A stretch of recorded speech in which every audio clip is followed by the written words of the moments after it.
ॐ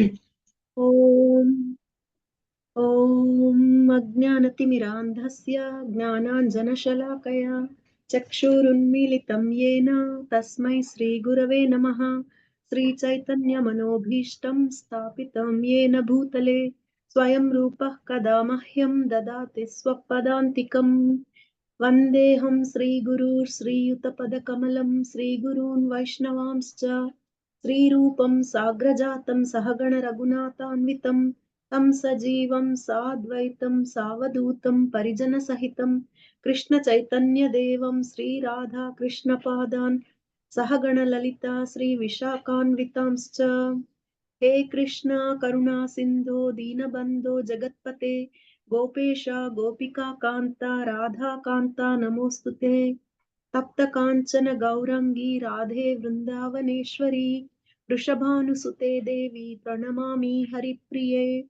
वाञ्छाकल्पतरुभ्यश्च कृपा सिन्धुभ्य एव च पतितानां पावनेभ्यो वैष्णवेभ्यो नमो नमः।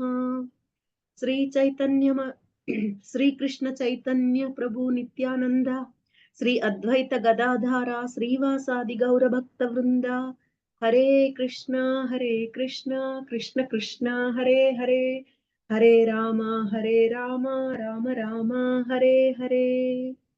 हरे Krishna. Hare Krishna. Thank you. Thank you so much, Mataji. Thank you. So, Hare Krishna, dear devotees.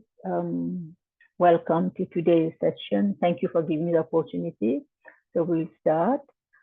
Today we are reading Srimad Bhagavatam, Canto 3, Chapter 2, verse 24.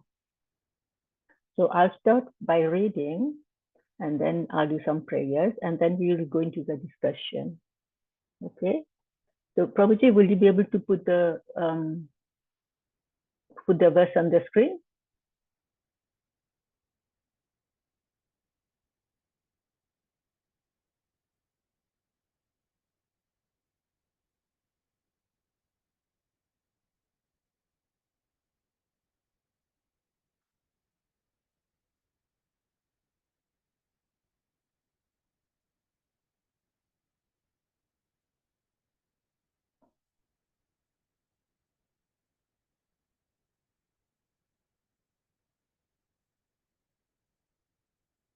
Thank you, Prabhuji. Thank you. Om Namo Bhagavate Vasudevaya. Om Namo Bhagavate Vasudevaya. Om Namo Bhagavate Vasudevaya. Text 24. Manye Suran Bhagavatam Triyadishe Samrambha Marga Bhinististachitan Ye Samyuga Chakshata Tarkshya Putram Amse Suna Bhayuddham Apatandam. Synonym. Manye, I think, Asuran, the demigods, Bhagavatan, great devotees, Triyadhishe, unto the Lord of the Threes, Samrambha, enmity, Marga, by the way of, Abhinivishta, Chitan, absorbed in thought, Ye, those, Samyuge, in the fight, Achakshata, could see, Tarkshya Putram, Garuda, the carrier of the Lord, Amse, on the shoulder, Sunabha, the wheel, Ayudham, one who carries a weapon, Apatantam, coming forward. Translation. I consider the demons who are inimical towards the Lord to be more than the devotees, because while fighting with the Lord, absorbed in thought of enmity, they are able to see the Lord carried on the shoulder of Garuda, the son of Tarksha, Kashyapa, and carrying the wheel weapon in his hand. Purport, Prabhupada Ki Jai.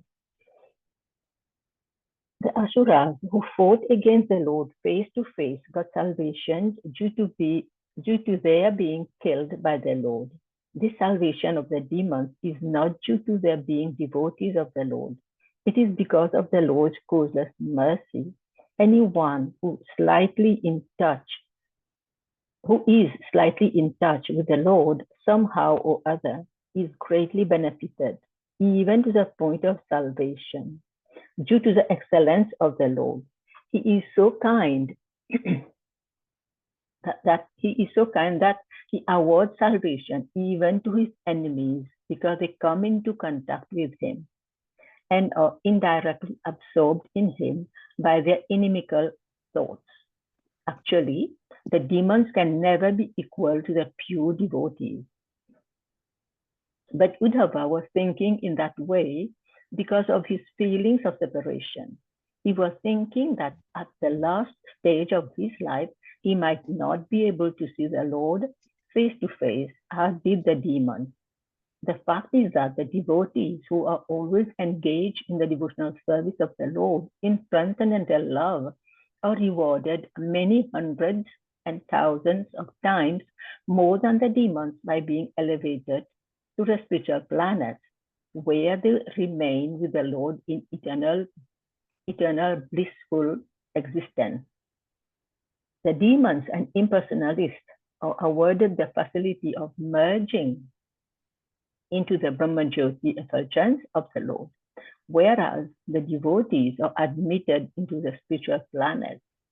For comparison, one can just imagine the difference between floating in space and residing in one of the planets in the sky.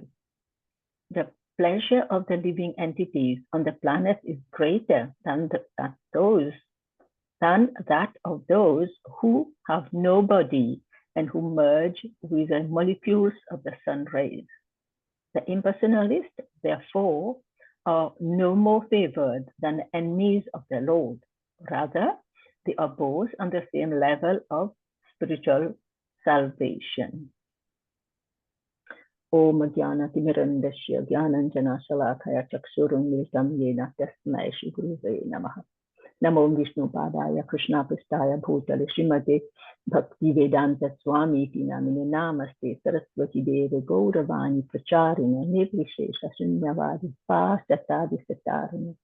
Jai Shri Krishna Chaitanya Prabhu Nityananda Shri Advaita Gadadhara Srivasadi Gaura Bhakta Vrinda. Mukham karoti vachalam pangum langayate gringat kripatamaham vandu Shri Gurudina Saranam Paramananda Madhavam Shri Krishna Chaitanya Ishwaram Narayanam Namaskrityam Naram Chaiva Narotamam Devim Saraswati Vyasam Tato Jayam Budhirayet Nashta Prayeshwa Bhadreshu Nityam Bhagavati Sevaya Bhagavati Utam Slokir Bhaktir Bhavati Naishti Shri Prabhupada Ki Jai. So thank you again. Prabhuji, if you can please leave the purport on the screen, because I will come back to it again and again. Okay, thank you. Anyway, so today we will continue with the discussion.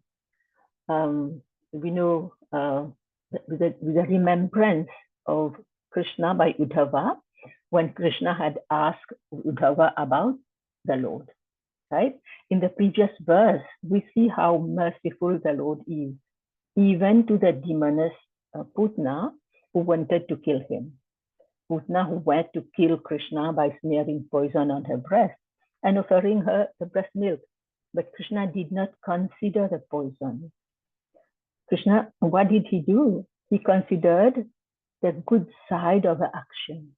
He did not say, okay, this person has come to me with the intention of killing me. No, let me see. What did Krishna think? Krishna thought that it doesn't matter what is her intention, but at least she has come to me. That's what Krishna wants to see. Do we go to him? Doesn't matter our intention. As we know, it's stated in Bhagavad Gita that 4 kinds of people go to Krishna.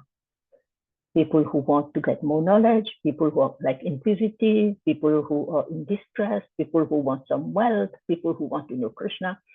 All these kind of people. Krishna does not want to know our intention. Krishna knows that we have come to him. That's what he knows. So we see that Putana, Krishna is saying, oh, at least she has come to me. Look how nicely she's dressed. She's dressed like a gopi. And everybody was thinking she was Goddess Lakshmi. She was so beautiful, right? And then she was like a gopi, and she has come to offer me her breast milk. Doesn't matter if it's poison in there or not.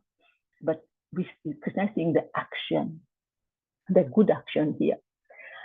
So in his mind, Krishna is saying, yo, thank you, you have come to me. So Krishna says, so let me liberate her from this ghastly demonic body, because she was undercover. She went in disguise, right? But Krishna knows. And then by killing Putana, Krishna allocated her position of a nurse in his abode, right? But we will see later what about the demons, the other demons. She is also a demoness, but we will see about the other demons later. So now in verse 24, Uddhava continued to talk about the demons who were inimical toward the Lord. He says that he considers them to be more than the devotees. So what does he mean? Why would he consider the demons more than the devotees?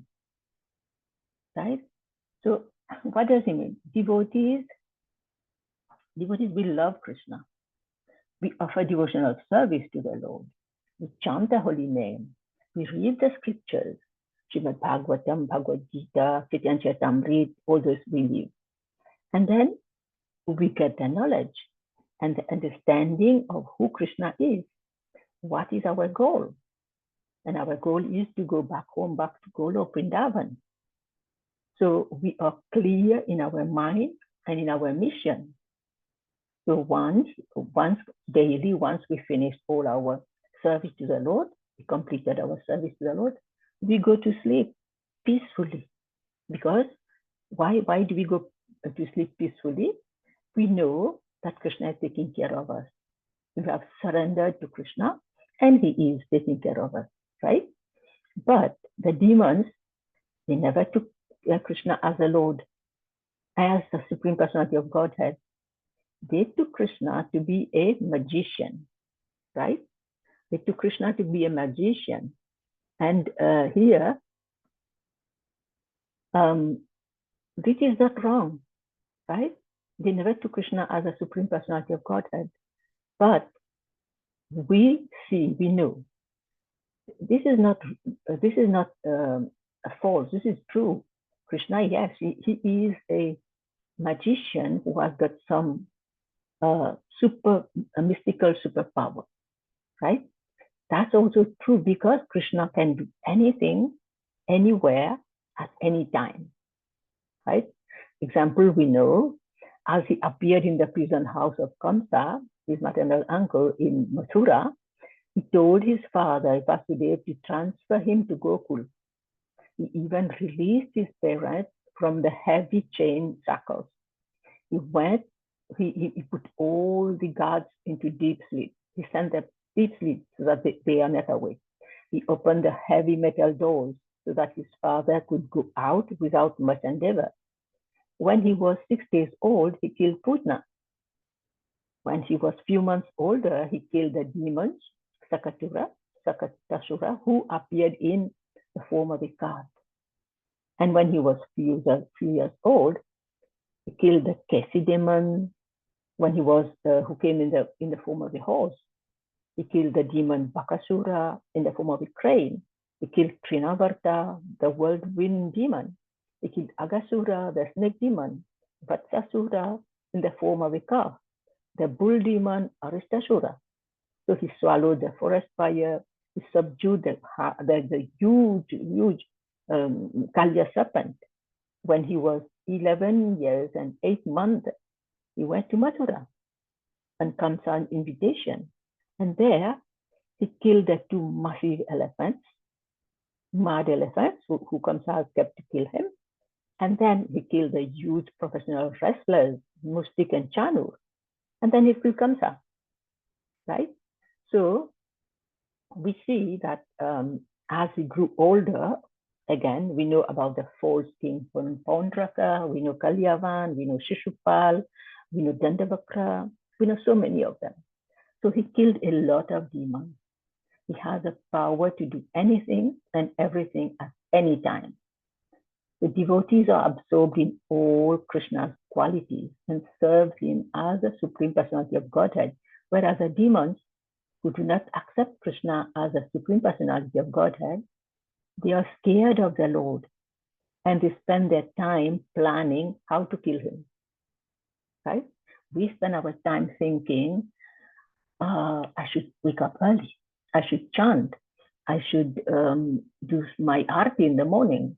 And I should offer. What should I offer in the morning? What should I cook during the day? And how I'm going to dress the deity. This is our thought. But the demons, they are making numerous plans. And they are also very alert all the time. Why they are alert? Because they know that Krishna can appear from anywhere at any time. At any moment, Krishna can just present himself in front of the demons. So they keep checking. We know Kamsa, when he knew that he sent so many demons, nobody could kill Krishna. So he was so scared that he could not sleep. Nice soft bed, he could not sleep. He would not sleep. He would look through the at the window all night, in case Krishna would come from the window to kill me. And then even when he was eating or drinking, he would see Krishna. He would see Krishna in his glass of water, holding the glass of water. He would see Krishna inside it, and he will lift his plate and see Krishna's hiding under my plate. That's how, because they used to take Krishna as a mystic person. So he can become very small. He can become very huge as well. So Kamsa would lift his plate and check, is Krishna under my plate? So sometimes, if he managed to fall asleep, he would have nightmares. And he would wake up screaming that Krishna was in his room, that he has seen Krishna in his room. Actually, Krishna was going in and out of his room just to scare him, just to let him know that I can come at any time, right? So we see that the demons are never peaceful. Either they are planning to kill Krishna, or they are looking around to see if Krishna is present in their vicinity, wherever they are. Just looking around, be very focused on Krishna. So in this way, they are fighting and they're thinking of Krishna all the time, just thinking of Krishna. They're thinking of Krishna more than the devotees. Usually, but they're thinking in an unfavorable way. That is a problem. That is a difference. Usually, we sleep peacefully, knowing that Krishna is our protector. He will take care of us. But the demons, they know that Krishna is their annihilator. Krishna can come any time to kill them, anywhere to kill them. And we know that whoever goes to Krishna, they definitely get benefits. Doesn't matter, demons or demigods or humans or animals, you get some benefits. So he is such a wonderful personality. But the difference is many living entities do not recognize him as he is. So here, Uddhava is describing the end moment of the demons. He says, when the demons were about to die, they could see Lord Krishna riding on Garuda with a Sudarshan Chakra, that means the wheel, in his hand. So Garuda, we know, is a Lord's carrier. Now, can you imagine how fortunate those demons were? At the time of death, they are having darshan of the Lord face to face, even though they are in the mode of enmity, right? They had the thought of enmity, and we know that enmity is just like poison. It's just like poison. And Putna dressed up so beautifully with poison, but she's put poison on her breast and on her mind also, right? So what message do we get here? We get the message here that problems come in a nice form. Like Putna, she was a big problem, but she went into a nice form, beautifully, no? So we should not judge others by the external. We should try to see the internal intentions of others, right? Everybody thought, oh, she's so beautiful. She's Lakshmi Devi. Even Yashoda Mata, she gave Krishna, okay, Putna said, I want to feed my breast because, oh, they thought that she comes from, she's a celestial being. So if she feed Krishna with her breast milk, Krishna will live eternally. That was their thought. That was their love for Krishna, trying to protect Krishna, but they didn't know the truth, right? So Putna had the thought of enmity toward Krishna. But when Krishna sucked her life air out, she saw Krishna. That's why she was liberated, right? Because she's seeing Krishna face to face. Similarly, all the demons while fighting with Krishna, with thought of enmity, they were able to see their Lord, and that also is confirmed in Bhagavad Gita. Let's go to Bhagavad Gita 8.5. Check 8.5 in Bhagavad Gita. Okay, what does Krishna say? Krishna says, Antakale chamameva smaran muktva kalevaram yah prayati samadbhavam yati nasti yatra samsayaha. And whoever at the end of his life quits his body remembering me alone, at once attain my nature. Of this, there is no doubt. So Krishna has already told us. There's no doubt, right? So as we know, here Uddhava is a very wonderful devotee of the Lord. And he's seeing the good about the demons also, because he knows what Krishna has promised in Bhagavad Gita. Here he is thinking that the demons are so fortunate. They can see Krishna at the time of death. Would I be able to see Krishna also at the time of leaving my body? So since he's a great devotee of Krishna, he's thinking good about everyone. And he's happy. He's happy. Why? He's happy because the devotee is not envious, right? He's happy so that they could see Krishna at the end of their life. And at the same time, wondering about his own fate. So Srila Prabhupada writes in his purport that the demons were not devotees of the Lord. Still, the Lord gave them the darshan at the time of death. That is what the Lord's causeless mercy is. That is his causeless mercy.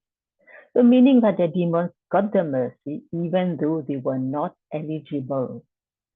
So here, it's like, suppose we are traveling with some VIPs, okay? Some very important personalities. So these VIPs, they will get respect wherever they go. We are traveling with them, accompanying them as a servant maybe, but we will get the same respect at the same time. Even we are not eligible for that respect, we will get it, right? For instance, you know, sometimes the devotees accompanying their Guru Maharaj. When Guru Maharaj is going somewhere, he needs an assistant to help him. So everyone gives respect to gurus, right? And when you are together with a guru, you also get the respect. So similarly, we are not eligible to go to Golok Vrindavan. We are not eligible to go to Krishna. Yeah, but because we are getting the Guru's mercy, we become eligible. Here we should be we should consider ourselves here very, very privileged, because by the causeless mercy of Srila Prabhupada, we are all serving Krishna, and we may get a chance to go back home, back to Godhead, back to Krishna, right? If we are sincere in our service. We do not have any qualification, no good qualities, but because of the mercy of Srila Prabhupada, we are getting the opportunity. So we should not let go of this opportunity. We should take this opportunity, and we should try to do our best, as Srila Prabhupada said, give me this one life, or complete your business in this life and leave, because this world is not for gentlemen. That's what Srila Prabhupada used to say. So Srila Prabhupada also mentioned the sentence, anyone who is slightly in touch with the Lord somehow or other is greatly benefited. That is in the purport, right? So sometimes we invite people. We invite people to a temple, or we invite people to join us. We invite people to come online, to listen to the Bhagavad Gita and all, right? And even those who don't want to come, they make an effort to come because we have invited them, right? So they get the benefit. And what do we get? Because they are going to a temple or to this class or whatever, they get some benefit of listening or attending the arti and all. But what do we get? We get double benefits because we persuaded the person, yes, please, you come.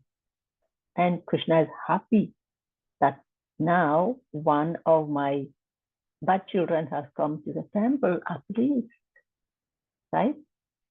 My one of my children who was wandering about, now he has come in the straight line, he's at the temple now. Also, sometimes, when we do book distribution, people don't want to buy the books. And they will tell many excuses. They will tell, oh, I know about Bhagavad Gita. I know everything about Gita, right? Many people say that. Or they will say, I don't have money and I don't have cash. Or any excuse they will tell you. Then we try to convince them, and finally they take the Bhagavad Gita. But someday, hopefully someday, they will read it. That will please Krishna. And we also see the magnanimity of Uddhava here. He was happy about the demons getting salvation, although he was not sure if he would see the Lord at the time of leaving his own body. But he was happy. At least they have got the opportunity. It doesn't matter I get it or not, right? The devotees, they never think great about themselves. Here, Uddhava is thinking that he is not eligible to see the Lord at the end of his life. Many times we hear devotees saying, oh, please, we do that. We tell people, please pray for me because I'm having some problem, or my devotion is not going well.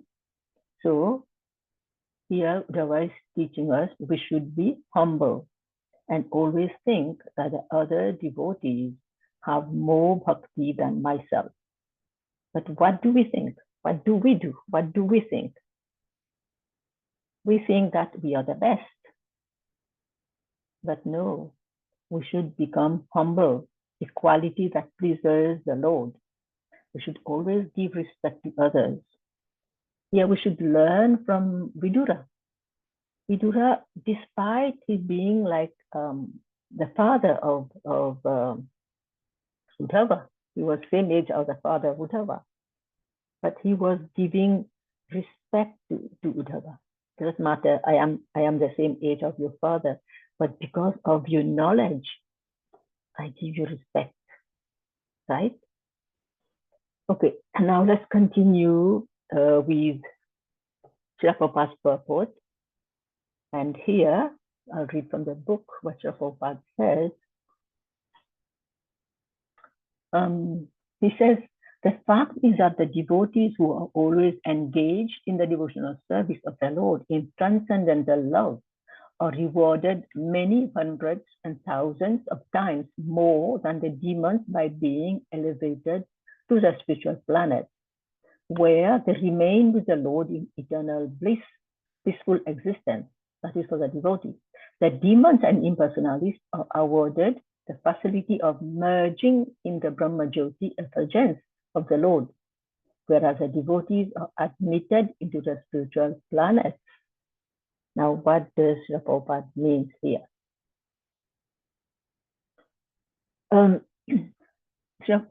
Here, whatever Srila Prabhupada has written, that devotees, they don't go in on other planetary system, they don't go in the Brahman, they don't roam around, they go directly to the Lord because of their devotional service, right?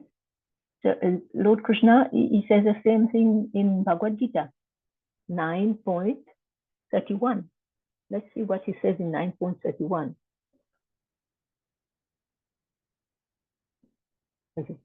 Shipram bhavati dharmatma saswak chantim nigachati kunteya pratijanehi name bhakta pranashyati. So, translation, he quickly becomes righteous and attains lasting peace. O son of Kunti, declare it boldly that my devotee never perishes. That means that we will not come back. We will not come back. We will go and then not come back. That means we're going in the abode of the Lord. Whereas the demons, they will not go there. Right? So also Krishna has given guarantee that if we surrender unto him, he will take care. That is also there. In Bhagavad Gita, again, he says that. And that we know is a very, very famous verse. I'm sure everybody knows this verse. And that is Sarva Dharman Parityaja Mam Ekam Saranam Braja Aham Tam Sarva Tvam Sarva Papibhyo Mokshayishyami Ma Shuchaha. It says, abandon all varieties of religion and just surrender unto me. I shall deliver you from all sinful reactions. Do not fear. That is a guarantee that he gives, right? So when Krishna promises, he always fulfills his promise. So Srila Prabhupada has given us the 9 processes by which we can serve Krishna. So these 9 processes, they are described by Prahlad Maharaj in Srimad Bhagavatam, Canto 7. And we know there is Shravanam, which means hearing. Kirtanam means chanting. Vishnu Smaranam means remembering what we have heard, what we are chanting. And there is Padasevayam, serving the lotus feet of the Lord. There is Archanam, deity worship. There is Vandanam, praying. Dashyam, executing orders. Sakhyam, serving as friend. And then there is Atmanivedanam, that is when we completely surrender to the Lord. That is, Prabhupada has given us all these processes, right? But if we practice even one process, that also helps us. And slowly, slowly our sadhana will grow and our love for the Lord will increase, right? So now let's continue with what Uddhava is saying. He mentions that the demons are more fortunate than him because they saw the Lord face to face while leaving their body. And he's not sure if he would see the Lord when he leaves his body. Yes, the demons were actually very fortunate. They could see the Lord. Now, why? Why they could see the Lord? Because the Lord was still in this material world. But now that he has gone back to his abode, we are not sure to see him, right? So should we take it like that the demons are better than the devotees? No. Let's see what Srila Prabhupada say about it. Because Srila Prabhupada said no. And what he explained, Srila Prabhupada explains, yes, the demons also are liberated, but the liberation is not out of their devotion. It is out of the Lord's causeless mercy, as I already explained before, right? Here, let's see what is the Lord's causeless mercy. In Srimad Bhagavatam, first Canto 7, first chapter, Parikshit Maharaj asked 2 questions from Sukdev Goswami. First question, the Lord says in Bhagavad Gita 9.29, let me again go to my reference, 9.29. Let's see what he says.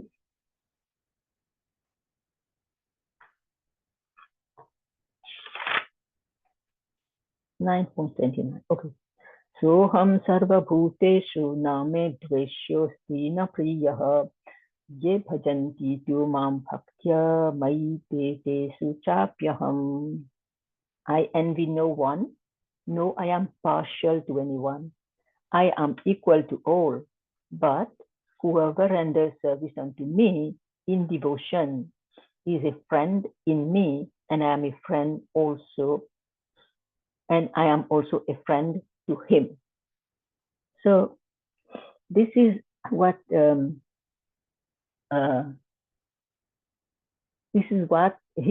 says.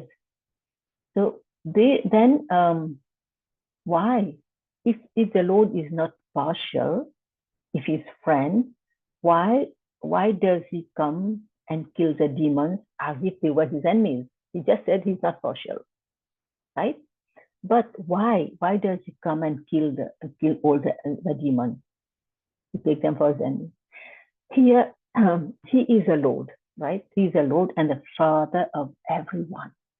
He says in Bhagavad Gita, Hamam Bija Pita, Aham Bija, I forgot that one now. He is a seed giving of all the living entities. That's what he says in Bhagavad Gita, right? So, is it possible for a father to kill one child and kill one child and to protect another one, like he's killing the demons to protect the demigods? So is it possible for a father to kill one child so that he can protect another? No. He is equal to everyone. Then why the Supreme Lord is killing the demons in order to protect the demigods? Why is he doing that? Does that mean that he's partial to the demigods and inimical to the demons? How can we explain this? On one hand, he says he is equal, and on the other hand, he is killing the demons. So if we consider the answer of Sukadeva Goswami, then we can understand the nature of the Supreme Lord, right? The important thing to consider is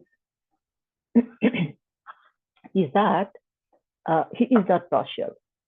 He's not partial to anyone, because where does partiality come from?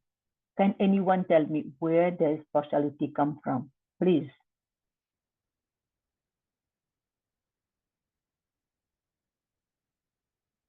No one? Hare Krishna Mataji, because Hare Krishna. yes, he's not partial, but he kills the demons because he's also liberating them from that particular body, and they are also still going into the Brahma Jyoti. Mm-hmm. So he is actually not partial, Mataji. Yes, Mataji, thank you for your answer. So we see, where does partiality come from?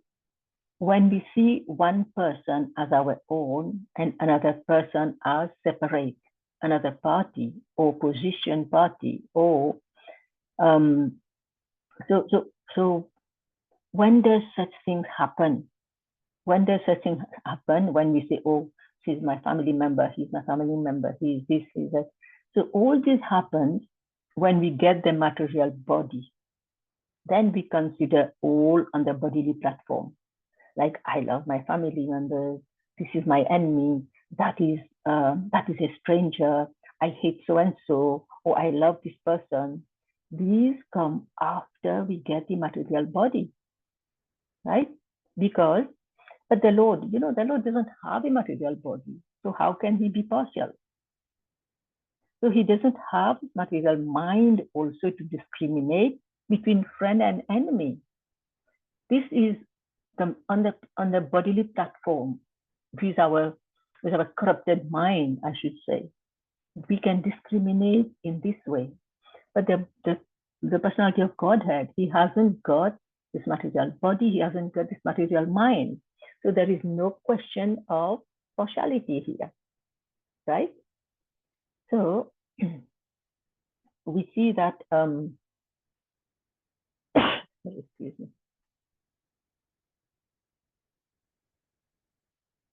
Yes, this also applies to highly elevated souls. You know, sometimes they are not affected. The highly elevated souls, like the great sages, even if somebody is blaspheming them, it doesn't touch them at all. It just like just fly over their head. It doesn't touch them. So then, why does the Lord kill the demons? Actually, the demons and the sages are in the mode of goodness. Sorry, not the demons, the demigods and the sages, they are in the mode of goodness. Whereas the demons, or the asuras, they are in the mode of passion, right? And the demons are the rakshasas and the yakshas. Rakshasas are monsters. Yakshasas are their mischievous spirits, personalities, right? They can change anything at any time. They can play prank on people. They can sometimes even bless the person. They are the yakshas. But they are in the mode of ignorance, right? So we see the contrast here. Sages and demigods in the mode of goodness, and the rakshasas, the yakshas, they are in the mode of no, the asuras, means the demons, they are mode of passion, and the rakshasas and yakshas, they are in a mode of ignorance. That's the category here. So at the time of creation, when their bodies are given to them according to their karma, there is also time allocated. Because we see in this material world, everything is running. I'm running out of time. I have to do this on time. I have to go to school on time. I have to reach work on time. I have to eat on time. I have to sleep on time. Everything is time, right? At the time of creation, when their bodies are given to them according to their karmas, there is also time allocated, because we know we have got a certain age to live in this world. Suppose I have got to live for 70 years old, 70 or 3 months, 4 days, or few hours or few minutes, that's past. I can give the whole world money, millions of dollars. I will not get even one breath if my time has come. I may be on life supporting devices or whatever, but when the actual time comes, I have to go. That is time. And Krishna says, time I am in Bhagavad Gita, that also. So actually, with time, the whole creation starts. And within time, the whole creation is progressing, right? We know that if there's no time, in Krishna's world, there is no time. No time, meaning no conception of time. Time doesn't exist in Krishna's planet there. So we see the whole creation starts with time, and within time, the whole creation is progressing. But what happens? Time nourishes those who are in the mode of goodness, and as time passes, it sucks the life of those in the mode of ignorance, right? So there is no question of partiality here. So in Bhagavad Gita 13.22, 13.22, let me check. 13.22, Krishna says, Purusha prakriti stho hi bhokte prakriti jan gunan karanam guna sangosya tad asat yoni janmasu. The living entity in material nature thus follows the way of life, enjoying the free modes of nature. This is due to his association with that material nature. Thus, he meets with good and evil among various species. Using time to tell us here. So we see different living entities to get their bodies in different modes. And due to these modes, the time factor nourishes those in mode of goodness and destroys those in mode of ignorance. So there is no partiality.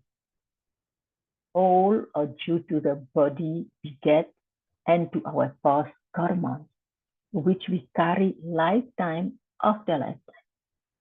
It doesn't mean that we are not going to die. We are going to die. Everyone is going to die. up to Lord Brahma, everyone has got their time fixed. But then the time that we are taking here right now, 1 hour or so, that does not count in the time allocated for us. Like I have to die when I'm 70 years old, but this 1 hour is being added. It's not counted in that time because I am doing something. We are all doing devotional service here, right? So I have heard many great speakers saying that the time we spend to listen to classes or to read or to do devotional service, that time is it kind of doesn't count in the amount of days or years we have to read. Actually, there is a book published by Oxford University about health and prayers. I think I'm working on something, and I came across it the other day. I'm working on a class, and they said people who praise, they live longer, and in average 7 to 11 years more than people who don't pray. So I will have to look for it properly and explain about it. Actually, in the class that I'm preparing for, it's there in detail, right? So we see that that's why we are going to die. Everybody is going to die. So there is no partiality here, all due to the body. And then we see that the questions, second question that Parishit asked in the Rajasuya Yaga, Shishupal, who was envious of Krishna, emerged into the body of Krishna after he was beheaded by Krishna. So we know that story, why he was beheaded. Okay, so what happens is when he was very young, no, when he was born, he had extra limbs and extra eyes, I think. And then the parents, because Krishna and Susupal, they are cousins. I think they are two sisters' children. And the sages says, if you put the child in somebody's lap, and whoever holds a child and the extra limbs falls, that means that person is going to kill the child. Then everybody visited, every family member visited, they give Shishupal in everybody's hand. And then when Krishna visited, they put Shishupal on his lap and the limbs disappeared. Now Krishna's auntie, Shishupal's mother, she started crying, "Oh Krishna, don't kill my son, Krishna, don't." Krishna said, "I'm not going to kill your son, but I will give your son this opportunity. If he blasphemes me in a row for 100 times, right, then I will kill him. Otherwise, I will." So Shishupal used to do that non-stop. He will blaspheme Krishna. He will swear at Krishna up 99, and then he'll stop. And then he starts again, and then he stops. And then, but that day where they had in the assembly of Yudhishthir Maharaj, where he was performing the Rajasuya Yag, everybody said Krishna should be worshipped as a supreme lord, and Shishupal was not happy at all. And there he started blaspheming Krishna. Arjuna wanted to kill him, so Krishna said, "No, leave him." Krishna was laughing, and everybody said, "He's telling so many bad things on you, and you are just composed nicely. You are laughing." Krishna says, "I give him the opportunity." And Krishna says, "Shishupal 99, 98, 99, Shishupal 100, Shishupal continues," and Krishna just sends the Sudarshan Chakra. And everybody saw Shishupal's last air merging into Krishna. So here, while everyone was looking, his soul just merged into Krishna. How did Shishupal get this Salyuja Mukti, merging into the divine? How did he, what was his qualification? How did he get that opportunity? He was an enemy of Krishna. Right from childhood, we know he was always blaspheming against Krishna and everything. But here, Narad Muni said in Srimad Bhagavatam 7.1.27, "Yatha vairanu bandhena martyastannmaya tam yat na tatha bhakti yogena iti me nischita matihi. So Narad Muni, he's very sometimes he's very mischievous, but he is very a person who enlightens others. So he knows. So he says, by devotional service, one cannot achieve such intense absorption in thought of the Supreme Personality of Godhead as one can through enmity toward him. And we have seen that because that Narad is saying, that is my opinion. That is Narad saying. So the message that has to be taken here is intense absorption, right? So in our bhakti, so the intensity is lacking. I'm not talking about others. I'm talking about myself. When we do bhakti, we have 10 things in our head, 100 things in our head. Yeah, we have to do it fast and finish with a deity and then go and do other things. So, but when Shishupal or the demons, they don't have other things on their mind except for Krishna. Even is in unfavorable way except for Krishna. So what happens here? When we are, suppose for ourselves now, let's leave demons. When we are in a dangerous situation, then our prayers becomes very intense. Then in difficulty, like when we are, it's natural to call out for Krishna in intensity. So of course, if we're a devotee, we know Krishna only will save us. We are going somewhere, or anything happened. I told my story about my car, what happened. So the intensity comes like normally, immediately, right? We start thinking about Krishna. Otherwise, we are like, okay, Krishna is here, we know Krishna. So Srila Prabhupada says, somehow or other, devotees should be absorbed on Krishna, for that will save us from all dangers of material existence. That's what Srila Prabhupada is saying here. So full absorption in thought of Krishna is the highest form of bhakti. So these demons, they give full attention to Krishna when they are on a battlefield. And we know on a battlefield, a small inattentive mistake can create great havoc, because in the middle of fight, there is no time to dilly-dally here and there. It's, you have to fight. That's what's happening. But so these demons, they give full attention to Krishna. And now the demons are fighting on the battlefield. How focused they must be on the form of Krishna. Because of that intense absorption, they are able to get deliverance. It must be very difficult to have such absorption. So one pointed focus only on Krishna. This is also Krishna's mercy. It is not that they have done devotional service to acquire this good fortune. No. In fact, toward the end of the purport, Srila Prabhupada says the impersonalist and the enemies of Krishna are on the same level of spiritual salvation. The impersonalist liberation process is very, very difficult. Krishna says in Bhagavad Gita 12.15. Look for 12.15 here.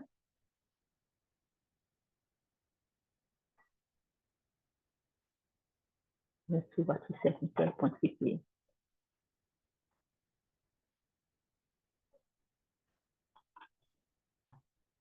Yasmanudvijate loko lokanudvijate chayah harshamarsa bhavat seger mukto yaha sacha me priyah. He by whom no one is put into difficulty and who is not disturbed by anyone, who is equipoised in happiness and distress, fear and anxiety is very dear to me. That is what Krishna is saying here, right? So we see that the Gyanis, the great sages, they meditate for millions of years. They control their breath, they focus their mind on the Brahman. Still, they cannot realize Bhagavan. We know we have three aspects of the Lord. We have the Brahman, the Paramatma and the Bhagavan. Bhagavan is highest. Paramatma is always with us in our heart, and Brahman is just the sun rays, right? Like that, we got the sun planet, which is a Lord, and then we got the sun disk, which is a Paramatma, and then we got the sun rays, which is a Brahman. So they will just go in the Brahman. So the Jnanis, they will meditate, right? They practice yoga process. They they do lots of things. We know what the yogis do, but they don't do bhakti yoga. So they don't do devotional service to the Lord. So whatever they are achieving after so long practices, here the demons are achieving same thing without such endeavor. The demons, they didn't go to do meditation or sit over. The demons were busy just planning how to kill Krishna. So what is the great achievement? Why? What is the great, to all the difficulties? They could just achieve the same by being an enemy of Krishna, right? Instead of going and doing all these things. But the point that Prabhupada emphasizes here is, if the enemy gets this kind of favor, can we imagine what a devotee will get? Demons, they're just trying to kill Krishna.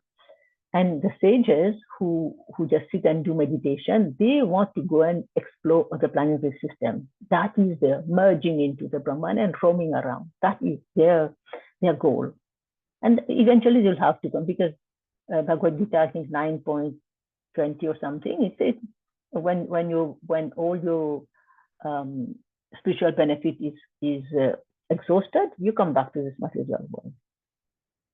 So Prabhupada is saying here, so instead of going and doing all these things, they could just achieve the same by being an enemy of the Lord.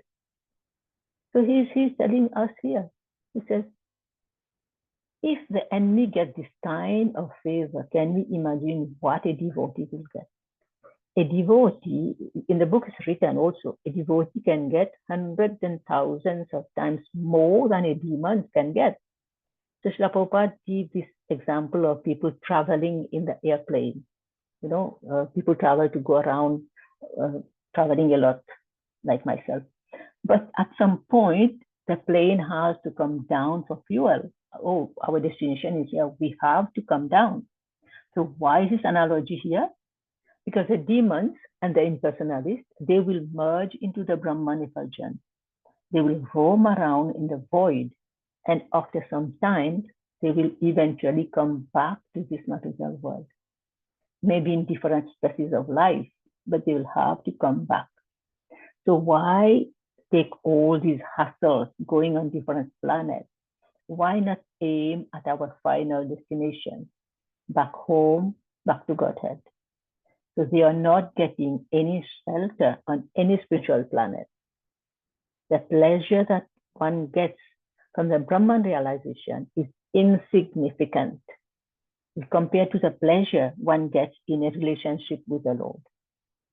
So here we see it is compared to a drop of bliss from the ocean.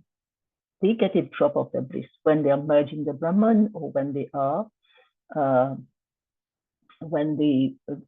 go around the room. So they are getting one drop of that bliss. But we will get the whole ocean, right? If we desire. So here we see again, Srila Prabhupada says that Uddhava is saying, what Uddhava is saying, that is not true, right? That the demons are better than devotees. But why Srila Prabhupada is saying that here? Why is he saying that what Uddhava is saying is not true? Uddhava is saying that because he is lamenting his separation from the Lord. Because he was very, very close. He got into, especially when Vidura was talking to him, right? So we shouldn't take it as final decision that the demons are better than devotees. This is a humility of Uddhava due to separation. The love of Krishna is pouring incessantly from his heart, right? A pure devotee always thinks that he is lower than anyone in the entire creation. Even we see Radharani, when some devotee offers something to the Lord, she takes it and she offers it to the Lord. And she says, the devotee is better than me, and please accept this offering. She thinks that the devotees are greater than herself. So even our acharyas, they say the same thing. They just to promote us toward Krishna. They just say that they are, the devotees are better than themselves.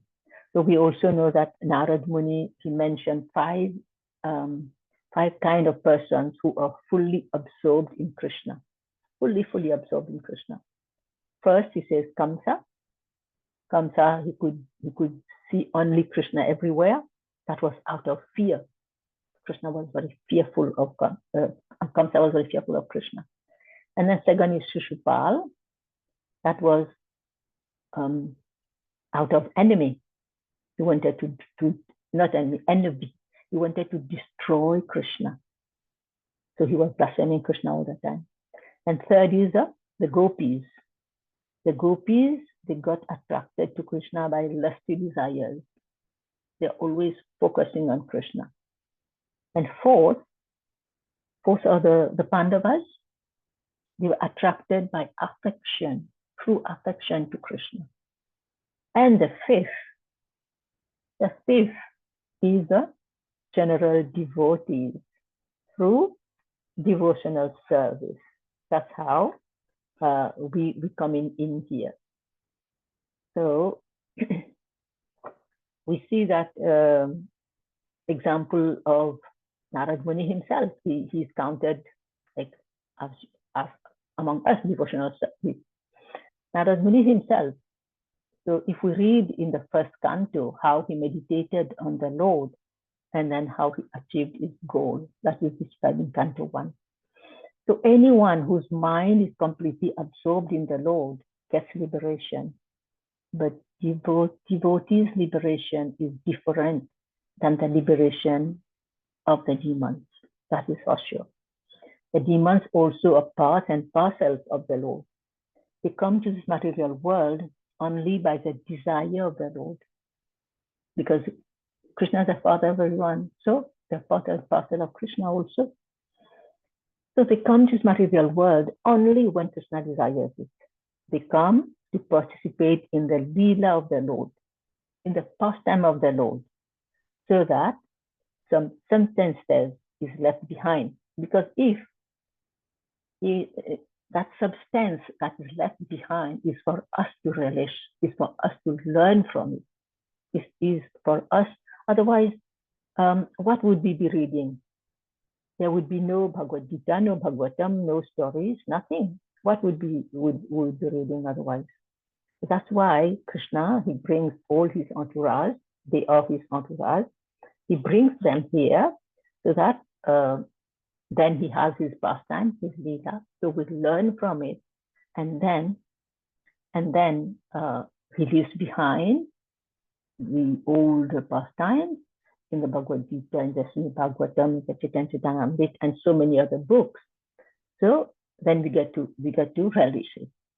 So this material world is just like a huge stage, right? And the Lord is a director of the stage. Everyone comes here to participate in a drama. Different personality has different role, you know. At the end of the play, everyone goes back to the destination. The demons, they may not be demons. Actually, they are just playing their part. In reality, they may not be the Lord's enemies. So we have the great devotees like Jay and Vijay. You know, they were the doorkeepers of the Lord. And the Lord wanted to have some wrestling. So he didn't know with whom to wrestle. So he just orchestrated that pastime. And they are the one who are playing the role of Hiranyaksha and Hiranyakashipu. And then we know then Narasimhadev and Prahlad are there. And then Ravana and Kumkaran. And we know the story of Lord Ram. And then we know Shishupal and Dandavakra. We know the pastime in the Dwapara Yuga. And then in this Kali Yuga, again came as Jagai and Madai in the pastime of Chaitanya Mahaprabhu, right? So they play their role so nicely, externally though, that it seemed real, right? After the drama is over, everyone wrap up and go home to their original residence. So here, Srimad Bhagavatam is encouraging us to take full shelter of Krishna through these examples. Srimad Bhagavatam is Krishna himself. We read and study attentively. We should respect the books and keep them clean, right? So when Krishna was leaving the material world, Uddhava, he was in distress, he was crying. And he asked Krishna, now that you are living, where is religion going to take shelter? Because since you are here, religion is taking shelter at your lotus feet. Now that you are leaving this material world, where is religion going to be? So then Krishna says, don't worry, I will manifest in the Srimad Bhagavatam. And great acharyas, they say that the white pages of the books of Radharani and the black ink, the scriptures, the writings on it, they are Krishna himself. So that's why we should constantly read Bhagavatam. That means we are associating with Krishna, and also we should keep it clean. So sorry, I have taken some more time. I will end up here. Vanchakalpatarubhyasya kripasindubhaivacha patitanam pavanebhyo vaishnavebhyo namo namaha. Krantaraj Srimad Bhagavatam ki jai, Nandakoti Vaishnavendra Srila Prabhupada ki jai, Adorit Yatra ki jai, all of you ki jai. Thank you, thank you, thank you. Please forgive me for the I didn't think of time passing so fast. Sorry. Any realization, any question, or any, if it's okay, so please go ahead. Thank you. Hare Krishna Mataji, thank you so much for that beautiful, beautiful discourse you had with us today. And yes, today I have learned that such a moment like discussing the Srimad Bhagavatam, it's the time you spend does not really add up towards our death. As I mean, it's 1 hour added in our life, and yes, even if spend even if we spend some extra 10 minutes with us with such knowledge, definitely we are so glad, and we know we are not losing anything, and it's so good to hear, to have so fortunate to have your association with us, and really how that's the thought-provoking question of if the enemy was kind, if God was kind to the enemy, what about the devotees? And thank you so much for helping us, and in terms of our bhakti, because such a mindset, because we are now, it's good to see the mood that we are in, of trying to be devotees. If God was so favorable to the demons, what about those who are trying to seek him from a point of trying to love him? So thank you so much for the really great class discourse. I'd like to open up to the group for any realizations or questions. Thank you. Hare Krishna. Thank you, Prabhuji. Hare Krishna Mataji, it was a wonderful class. Thank you so much. Thank you, Mogo Prabhu, for every day here coming. Kritika Mataji is not here, but he's doing a great job. Thank you, Prabhuji. Thank you, Mataji, for a wonderful class. Thank you, everyone, for attending. Thank you so much. And nobody is losing anything. Everybody is getting more and more, because this 1 hour we are just focusing on Krishna. You see how focused we are. Everybody is listening, so we are focusing on Krishna. So that will be added to our credits. Thank you, everyone. Thank you so much. I'd like to request Doreen Mataji, are you able to end the session for us today? Thank you. Hare Krishna, everyone. Thank you so Hare much, Indulekha Mataji, for the class. It was Krishna. really wonderful. And so thank you everyone for attending and for dedicating your time for this today's class. And for that, let's chant one round of Hare Krishna Maha Mantra in glorification of Her Grace Indulekha Mataji and for all devotees who have attended the class. Hare Krishna, Hare Krishna, Hare Krishna, Krishna Krishna Krishna, Hare Hare, Hare Hare Rama, Rama, Hare Rama, Rama Rama Rama, Hare Hare. Panchakalpatarubhasya Kripasindhubhaiva cha Patitanam Pavanebhyo Vaishnavebhyo Namo Namaha. Ananta Koti Vaishnava Srila Prabhupada ki jai. Srimad Bhagavad Gita ki Bhagavatam ki jai. Grantharaj Srimad Bhagavatam ki jai. Hare Krishna to everyone. Thank you, thank you, thank you. Hare Hare Krishna. Hare. Thank you.